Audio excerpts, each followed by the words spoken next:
KaraokeBooks. Anne of Green Gables. Lucy Maud Montgomery. Audiobook. Chapter 12. A Solemn Vow and Promise. It was not until the next Friday that Marilla heard the story of the flower-wreathed hat. She came home from Mrs. Lynde's and called Anne to account. "Anne, Mrs. Rachel says you went to church last Sunday with your hat rigged out ridiculous with roses and buttercups. What on earth put you up to such a caper? A pretty-looking object you must have been." "Oh, I know pink and yellow aren't becoming to me," began Anne. "Becoming fiddlesticks. It was putting flowers on your hat at all, no matter what color they were, that was ridiculous. You are the most aggravating child. I don't see why it's any more ridiculous to wear flowers on your hat than on your dress," protested Anne. "Lots of little girls there had bouquets pinned on their dresses. What's the difference?" Marilla was not to be drawn from the safe concrete into dubious paths of the abstract. "Don't answer me back like that, Anne. It was very silly of you to do such a thing. Never let me catch you at such a trick again. Mrs. Rachel says she thought she would sink through the floor when she saw you come in all rigged out like that. She couldn't get near enough to tell you to take them off till it was too late. She says people talked about it something dreadful. Of course they would think I had no better sense than to let you go decked out like that." "Oh, I'm so sorry," said Anne, tears welling into her eyes. "I never thought you'd mind. The roses and buttercups were so sweet and pretty I thought they'd look lovely on my hat. Lots of the little girls had artificial flowers on their hats. I'm afraid I'm going to be a dreadful trial to you. Maybe you'd better send me back to the asylum." "That would be terrible. I don't think I could endure it. Most likely I would go into consumption. I'm so thin as it is, you see." "But that would be better than being a trial to you." "Nonsense," said Marilla, vexed at herself for having made the child cry. "I don't want to send you back to the asylum, I'm sure. All I want is that you should behave like other little girls and not make yourself ridiculous. Don't cry anymore. I've got some news for you. Diana Barry came home this afternoon. I'm going up to see if I can borrow a skirt pattern from Mrs. Barry, and if you like you can come with me and get acquainted with Diana." Anne rose to her feet, with clasped hands, the tears still glistening on her cheeks. The dish towel she had been hemming slipped unheeded to the floor. "Oh, Marilla, I'm frightened. Now that it has come I'm actually frightened. What if she shouldn't like me? It would be the most tragical disappointment of my life. Now, don't get into a fluster. And I do wish you wouldn't use such long words. It sounds so funny in a little girl. I guess Diana, LL like you well enough. It's her mother you've got to reckon with. If she doesn't like you it won't matter how much Diana does. If she has heard about your outburst to Mrs. Lynde and going to church with buttercups round your hat I don't know what she'll think of you. You must be polite and well behaved, and don't make any of your startling speeches. For pity's sake, if the child isn't actually trembling." Anne was trembling. Her face was pale and tense. "Oh, Marilla, you'd be excited, too, if you were going to meet a little girl you hoped to be your bosom friend and whose mother mightn't like you," she said as she hastened to get her hat. They went over to Orchard Slope by the short cut across the brook and up the Furry Hill Grove. Mrs. Barry came to the kitchen door in answer to Marilla's knock. She was a tall black-eyed, black-haired woman, with a very resolute mouth. She had the reputation of being very strict with her children. "How do you do, Marilla?" she said cordially. "Come in. And this is the little girl you have adopted, I suppose?" "Yes, this is Anne Shirley," said Marilla. "Spelled with an E," gasped Anne, who, tremulous and excited as she was determined there should be no misunderstanding on that important point. Mrs. Barry, not hearing or not comprehending, merely shook hands and said kindly, "How are you? I am well in body although considerable rumpled up in spirit, thank you ma'am, said Anne gravely. Then aside to Marilla in an audible whisper, there wasn't anything startling in that, was there, Marilla? Diana was sitting on the sofa, reading a book which she dropped when the callers entered. She was a very pretty little girl, with her mother's black eyes and hair and rosy cheeks, and the merry expression which was her inheritance from her father. This is my little girl Diana, said Mrs. Barry. Diana, you might take Anne out into the garden and show her your flowers. It will be better for you than straining your eyes over that book. She reads entirely too much, this to Marilla as the little girls went out, and I can't prevent her, for her father aids and abets her. She's always poring over a book. I'm glad she has the prospect of a playmate, perhaps it will take her more out of doors.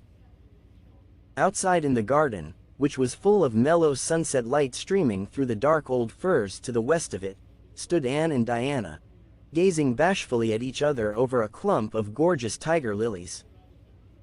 The Barry garden was a bowery wilderness of flowers which would have delighted Anne's heart at any time less fraught with destiny. It was encircled by huge old willows and tall firs, beneath which flourished flowers that loved the shade. Prim, right-angled paths neatly bordered with clamshells, intersected it like moist red ribbons, and in the beds between old-fashioned flowers ran riot. There were rosy bleeding hearts and great splendid crimson peonies, white, fragrant narcissi and thorny, sweet Scotch roses, pink and blue and white columbines and lilac-tinted bouncing bets, clumps of southernwood and ribbon grass and mint, purple Adam and Eve, daffodils, and masses of sweet clover white with its delicate, fragrant, feathery sprays, scarlet lightning that shot its fiery lances over prim white musk flowers. A garden it was where sunshine lingered and bees hummed, and winds, beguiled into loitering, purred and rustled. Oh, Diana, said Anne at last, clasping her hands and speaking almost in a whisper, oh, do you think you can like me a little, enough to be my bosom friend? Diana laughed. Diana always laughed before she spoke. Why, I guess so, she said frankly. I'm awfully glad you've come to live at Green Gables. It will be jolly to have somebody to play with. There isn't any other girl who lives near enough to play with, and I've no sisters big enough. Will you swear to be my friend forever and ever? Demanded Anne eagerly. Diana looked shocked. Why, it's dreadfully wicked to swear, she said rebukingly. Oh no, not my kind of swearing. There are two kinds, you know. I never heard of but one kind, said Diana doubtfully. There really is another. Oh, it isn't wicked at all. It just means vowing and promising solemnly. Well, I don't mind doing that, agreed Diana, relieved. How do you do it?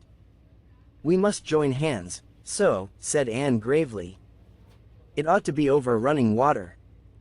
We'll just imagine this path is running water. I'll repeat the oath first.